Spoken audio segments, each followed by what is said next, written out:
Nuestra historia empieza en las aguas del Mar Negro, que a mediados del siglo XIV representaba las puertas de Europa.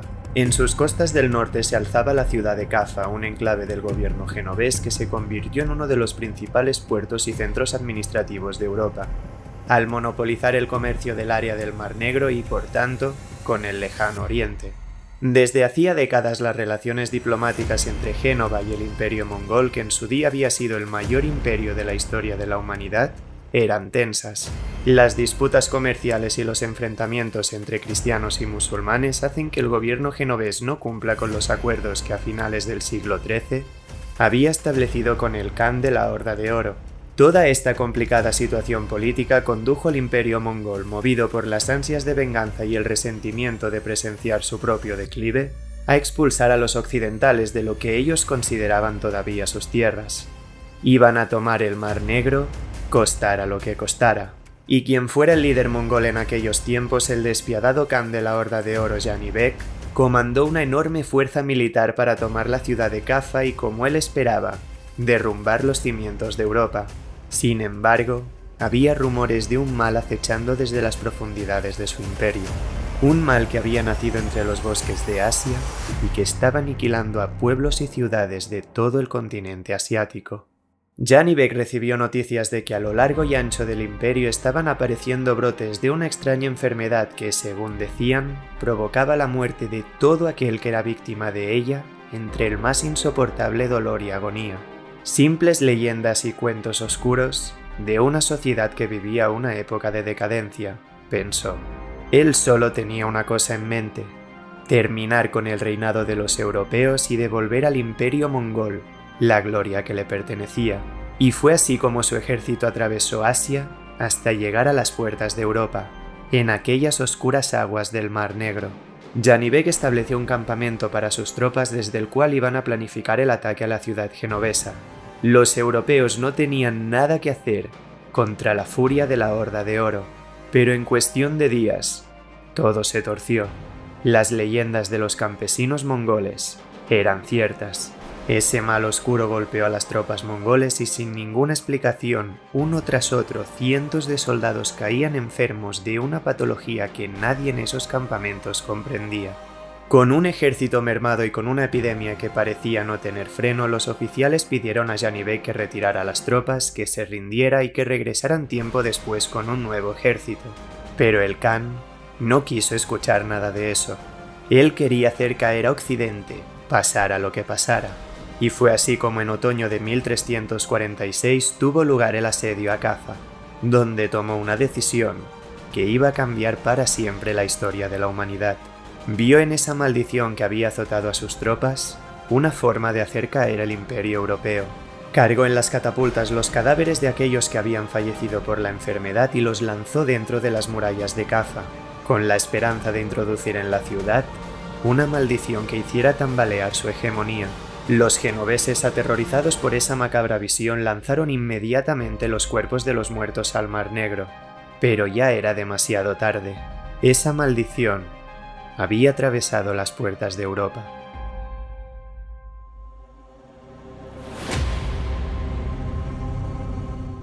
Días después del asedio a Cafa y con la retirada de las tropas mongoles, muchos en la ciudad genovesa empiezan a hablar de cómo esos muertos han introducido en sus muros un mal que va a consumirlos, y como si de un presagio de cómo la oscuridad se empezaba a cernir sobre Europa se tratara, comenzaron a aparecer los primeros casos. Sin previo aviso, muchas personas caían enfermas, sufriendo fiebres altas, convulsiones, náuseas y alucinaciones, hasta que unos días después aparecían unas extrañas y dolorosas protuberancias en la piel de color oscuro que podían adquirir grandes tamaños. Y sin nada que hacer, sin ninguna cura conocida, esas personas morían a los pocos días. El mal había entrado a Europa, y aterrorizados muchos decidieron abandonar esa ciudad que parecía estar siendo abandonada de la mano de Dios y víctima de la magia negra. Y siendo el corazón del comercio en el Mar Negro, decenas de barcos huyeron de Cafa en dirección a otros puertos europeos sin saber que lo único que estaban haciendo era desencadenar una de las mayores tragedias de la historia de la humanidad. Aquellos barcos estaban trasladando la maldición al resto del continente. Los soldados y marineros enfermos, por miedo a lo que podían hacer con ellos, ocultaban los indicios de la maldición, a la espera de encontrar refugio en las ciudades donde desembarcaran. Y a principios del año 1347 los navíos genoveses alcanzaron las costas de muchas ciudades del Mediterráneo. En todas estas poblaciones se desataban epidemias de una enfermedad inconcebiblemente violenta. Las muertes se contaban en centenares e incluso en miles. No había forma de contener ese mal. Ningún médico entendía lo que estaba sucediendo. Cada día miles de personas fallecían en las calles víctimas de una enfermedad cuyos signos no aparecían en ningún tratado de medicina antigua. Ciudades enteras fueron arrasadas, llegando a hacer desaparecer a más de la mitad de la población. Pero en un mundo tan lejos todavía de la globalización, muchos países eran ajenos al mal que se estaba despertando en el Mediterráneo. Aún así, todo era cuestión de tiempo. Expandiéndose a través de las rutas comerciales marítimas y terrestres, la maldición se extendió por toda Europa. Una Europa que se encontraba bajo una enorme inestabilidad política a causa del estallido de la que sería conocida como la Guerra de los 100 Años, el conflicto bélico más longevo que ha conocido el continente en toda su historia. Un enfrentamiento entre los reinos de Francia e Inglaterra en disputa por resolver quién controlaría las tierras de los monarcas ingleses en territorio francés, tras la llegada al trono de Enrique II. Esta guerra devastó la política y economía europea que, tras vivir un auge el anterior siglo, estaba sufriendo las consecuencias de este conflicto y de la hambruna asociada a él y a los efectos que la pequeña edad de hielo vivida a inicios de siglo había tenido en las cosechas. Toda la situación era horriblemente perfecta para la diseminación de lo que empezaba a conocerse como la muerte negra. No había ninguna forma de detenerlo. Una a una, prácticamente todas las poblaciones europeas caían. En apenas 6 meses, millones de personas en Europa habían fallecido. Pero aquello era solo el principio de una historia que todavía debía mostrarnos su lado más oscuro.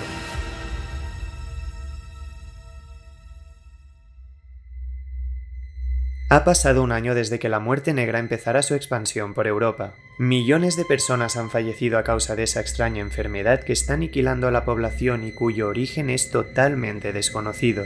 Y en una época donde la medicina moderna todavía no había nacido, los remedios eran ineficaces, caros e incluso peligrosos para los enfermos. Aún así, los médicos sí entendían que debía evitarse el contacto con los infectados y sus posesiones, pues se creía que aquella enfermedad se transmitía por el aire contaminado. Así, asociando su propagación a los aromas de la patología, se protegían con máscaras con forma de pico, cuyo interior llenaban con perfumes y hierbas que purificaban el aire inhalado, y exigieron a los nobles que empezaran a quemar las posesiones de aquellos que fallecían a causa de la enfermedad. Y ante la visión de calles devastadas y fosas comunes repletas de cadáveres, en muchas ciudades no daban abasto para incinerar los cuerpos. Se intentó evitar la inmundicia y se aplicaron medidas de contención de propagación de la enfermedad, pero poco a poco, la sociedad empezaba a sentir que aquel mal solo podía tener un origen. Los científicos e historiadores recurrieron a los archivos del pasado, intentando encontrar respuestas que arrojaran luz a esa muerte negra que estaba haciendo colapsar el mundo. Y ahí, en las bibliotecas más antiguas, dieron con algo. Descubrieron tratados que hablaban de cómo en Asia Central ya se conocía una enfermedad que cursaba de la misma forma desde hacía más de 20.000 años. Y otros libros y documentos antiguos de historiadores griegos detallaban cómo en el año 430 a.C. una pestilencia similar había golpeado y arrasado la ciudad de Atenas. E incluso los archivos donde se detallaba el desarrollo de la plaga de Justiniano, que hizo que el Imperio bizantino perdiera 1/4 de su población entre los años 541 y 767, parecían apelar a ese mismo mal que estaba azotando a Europa y haciendo que todos los países se enfrentaran al apocalipsis. Poco a poco los científicos estaban dando con pistas que seguir, pero no importó, porque llegó un momento en el que, como tantas otras veces en la historia, entró en juego un poder contra el que nadie en aquellos tiempos podía luchar. Era el año 1348. La peste negra, tras meses causando estragos en el reino de Francia, llega a la ciudad de Aviñón, que por aquel entonces era la residencia del Papa, la voz de Dios en la tierra. Y como era inevitable, la muerte negra llegó al interior de la Catedral de Aviñón, la residencia del Papa Clemente VI. 6 cardenales y más de 90 miembros de la corte papal fueron víctimas de la peste, y el sumo pontífice en una bula papal declaró que la catedral, el corazón de la cristiandad, había sido atacada por Dios. Que la peste negra hubiera matado a los hombres de Dios no era más que la confirmación de que aquella enfermedad que estaba arrasando Europa era un castigo del Creador, y Clemente VI, como embajador del rey Felipe VI ante la corte inglesa, hizo que todo el continente supiera que la muerte negra era la plaga que Dios había enviado a la tierra como un juicio divino para que aquellos que habían vivido en el pecado fueran enviados a las entrañas del infierno. Y en el momento en el que ese mensaje del sumo pontífice llegó a toda Europa, la histeria colectiva se propagó por todo el continente. Ya no solo íbamos a luchar contra la enfermedad, íbamos a luchar contra nosotros mismos y contra la más despiadada crueldad humana. Durante años la Iglesia estimuló ese temor a la peste y alentó a la sociedad a volcarse en la religión para calmar la cólera de Dios. La única forma de librarse de ese mal que estaba rompiendo familias y haciendo desaparecer poblaciones enteras, convirtiéndolas en pueblos fantasma borrados para siempre de la existencia, era vivir según la voluntad del Padre Creador. Y las plegarias, las penitencias y las súplicas a Dios fueron solo el principio del verdadero apocalipsis. Cuando alguien caía enfermo, sus familiares y amigos lo abandonaban, separándose de aquella persona que, como se les decía, era un pecador que había enfurecido a Dios y merecía su castigo. Incluso los padres abandonaban a sus hijos dejándolos a merced de la peste. Y en muchos pueblos aquellas personas que enfermaban eran sacrificadas de las formas más crueles imaginables, ya no para evitar los contagios, sino para apaciguar la ira de Dios. Y ante estas escenas macabras que se repetían por todas las regiones de Europa aparecieron cultos religiosos como los flagelantes, que realizaban procesiones por los pueblos y bosques medievales donde se flagelaban hasta sangrar, creyendo que solo sufriendo como lo había hecho Jesucristo durante su pasión y camino hacia la cruz, iban a encontrar la salvación, una salvación que otros consideraban que solo iban a alcanzar si eliminaban de la tierra a los que ellos consideraban enemigos de Dios. Así empezó una caza de todas aquellas comunidades que profesaban religiones contrarias a la cristiana. Hubo matanzas en pueblos donde se perseguía a aquellos que podían haber enfurecido a Dios, castigando a los que se creía eran los responsables de ese mal que estaba azotando al mundo, chivos expiatorios de ese supuesto contagio moral. Y es que negar al Dios verdadero era lo más peligroso que podía hacerse. Y fue así como en más de 100 ciudades europeas hubo persecuciones contra los judíos, que eran atrapados sin importar su edad e interrogados para que confesaran que habían envenenado el aire y desencadenado la muerte negra. Pero no importaba lo que dijeran, al final siempre eran quemados vivos para que los cristianos pudieran demostrar a Dios cuánto lo querían. Pero los meses y los años seguían pasando y la peste negra continuaba arrasando Europa.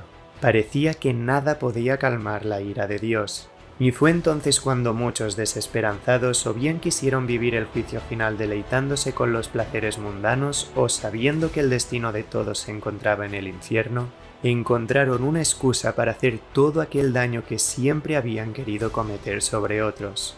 Aún así, en algunas ciudades empezaron a circular los rumores de que el diablo había llegado a la tierra y que estaba entre nosotros, que los 7 ángeles del juicio final habían descendido de los cielos para anunciar el apocalipsis, que los volcanes estaban liberando un aire contaminado de pecado procedente del infierno, que los cometas que veían en el cielo eran los responsables, o que Dios había enviado a la tierra monstruos y plagas que nos iban a castigar por nuestros pecados.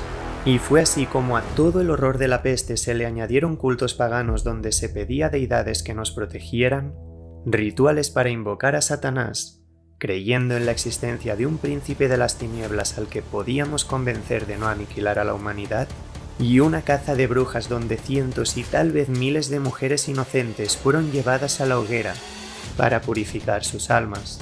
Pero nada parecía apaciguar la furia de Dios.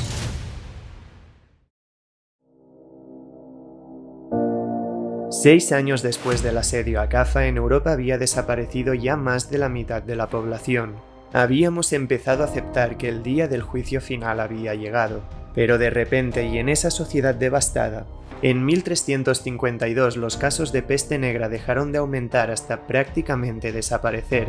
24 millones de muertes después, habíamos ganado la guerra a la peste negra. Pero la sociedad tenía que volver a reconstruirse. El fin de la peste negra marcó el inicio de una nueva era de la humanidad. La economía medieval sufrió una transformación radical que con el tiempo conduciría al declive y caída del feudalismo. Los supervivientes empezaron a cuestionar la autoridad de la nobleza y a exigir mejores salarios, al tiempo que el arte empezó a mostrar el horror de la muerte, recordándonos que esta iba a ser siempre nuestra compañera. La sociedad se reconstruyó, un nuevo inicio, un momento para mirar hacia adelante dejando atrás la oscuridad de la Edad Media y buscando en las ideas del humanismo y de la cultura clásica una nueva concepción del hombre y del mundo. Las semillas del Renacimiento estaban germinando y la transición a la Edad Moderna era algo inevitable, una forma de abandonar ese horror del que habíamos sido víctimas y permitir que la humanidad renaciera de sus cenizas.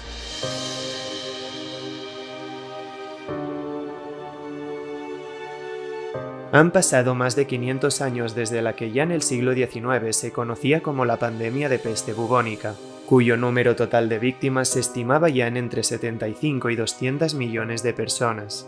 Y a pesar del paso de los siglos, la peste negra no ha desaparecido del mundo. Ha seguido causando brotes en distintas regiones, pero continuábamos sin conocer las bases médicas de lo que en su día fue considerada una maldición.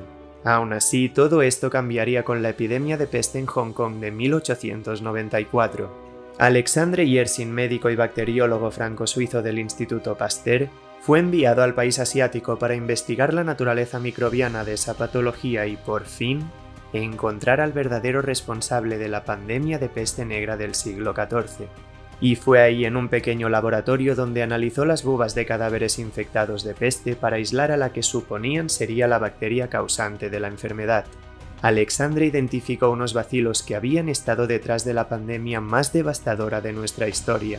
Aquella bacteria fue bautizada en su honor como Yersinia pestis. Lo que durante tanto tiempo había sido considerado un castigo divino no era más que un ser microscópico que había conseguido detener el mundo. Yersinia pestis era la responsable de la peste, una enfermedad natural de los roedores, siendo las ratas el principal reservorio. Estos animales que con la pequeña edad de hielo previa a la pandemia abandonaron los pastizales y se aventuraron a zonas pobladas en busca de alimento, eran infectados a través de las pulgas, que actuaban como vector de la enfermedad. Las pulgas, chupando la sangre de ratas infectadas, ingerían bacterias de Yersinia pestis, que se multiplicaban en su intestino a la espera de ser transmitidas a otro roedor con la siguiente picadura. Las ratas enfermas morían a causa de la peste y las pulgas buscaban el primer cuerpo de sangre caliente al que aferrarse, que generalmente era el ser humano. Y cuando las personas eran picadas, el bacilo entraba en la circulación sanguínea para, tras un periodo de incubación de unos 5 días, producir los síntomas propios de la enfermedad con una inflamación de los ganglios linfáticos que daba lugar a esas bubas que causaban temor entre los habitantes de la Europa medieval. Ante la infección, el sistema inmune intenta protegerse, pero al estar los nódulos linfáticos tan afectados, este reacciona de forma desproporcionada. Los vasos sanguíneos empiezan a filtrar fluidos, la presión sanguínea se reduce y, por tanto, la cantidad de nutrientes que llegan a partes vitales del organismo disminuye. El cuerpo entra en choque séptico y la muerte llega a los pocos días por hemorragias internas o ataques al corazón. Un solo microorganismo había sido capaz de exterminar a más de la mitad de la población en Europa y Asia. Pero a pesar de haber comprendido las bases médicas de la peste, todavía existía una incógnita: su origen. Y de nuevo volveríamos a tardar muchos años en dar respuesta a este último y gran misterio. En diciembre de 2021, un equipo interdisciplinar del Instituto Max Planck en Alemania inició un estudio en el que iban a rastrear la evolución de la peste negra hasta su origen, aquel lugar desde el que empezó a expandirse la pandemia. Los científicos encontraron evidencias de una epidemia de pestilencia que tuvo lugar entre 1338 y 1339 al nordeste de lo que actualmente es Kirguistán, un país en Asia Central. Las fechas hacían sospechar que esa pequeña región pudo haber sido la cuna de la peste negra. Así analizaron los esqueletos de los muertos en el pueblo del lago y descubrieron que no solo había trazas de ADN humano, sino también bacteriano. El equipo empezaba a sentirse muy cerca de poner fin a ese misterio que durante siglos nos había acompañado. Compararon los restos genéticos encontrados con el genoma de Yersinia pestis y confirmaron que era muy probable que se tratara de un ancestro común al bacilo responsable de la peste negra. El origen de la bacteria podía encontrarse en ese pequeño pueblo de Kirguistán, donde habría obtenido las mutaciones genéticas necesarias para dar el salto de los roedores a la especie humana.